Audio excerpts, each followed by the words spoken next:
Good morning guys, কেমন আছো সবাই? আশা করি সবাই ভালো আছো। এই আমার শরীরটা ঠিক ভালো নেই, ঠান্ডা লেগেছে প্রচণ্ড। আগের দিনকে বৃষ্টিতে ভিজেছিলাম, সেই জন্য প্রচণ্ড ঠান্ডা লেগেছে। দেখতেই পাচ্ছ কাশছি।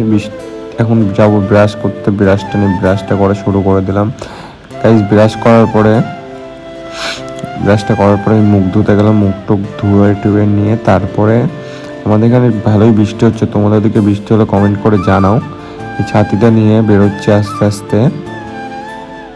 দেখতে পাচ্ছ গাইজ আমার ছাতি, পুরোনো একটা ছাতি নিয়ে বেরোলাম গাইজ আস্তে আস্তে।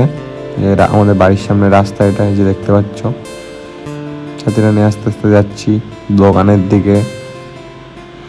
দেখতে থাকো তোমরা, দেখো। এই যে গাইজ, এটা আমাদের স্কুলের সামনে একটা দোকান আছে, একটা দাদার। সে দাদার দোকানে আসলাম। এখানে থেকে কিছু খাবার টাবার খেলাম। তারপরে আমাদের এই যে খেলার মাঠ, এটা এখানে আমরা বিকেলে ফুটবল খেলি। এখন ওয়েদার খারাপের জন্য খেলা টেলা হচ্ছে না, মানে সব বন্ধু বান্ধব কেউই আসছে না খেলা করতে। দেখবে গাইস, দেখো আমাদের মাঠটা কত সুন্দর।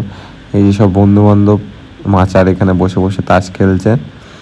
এদের এখন আর ফুটবল খেলতে ভালো লাগে না বৃষ্টির মধ্যে।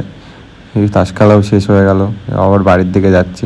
ঠিক আছে গাইস, আজকের মতো এটুকুই। দেখা হবে নতুন কোনো ব্লগে। Bye bye.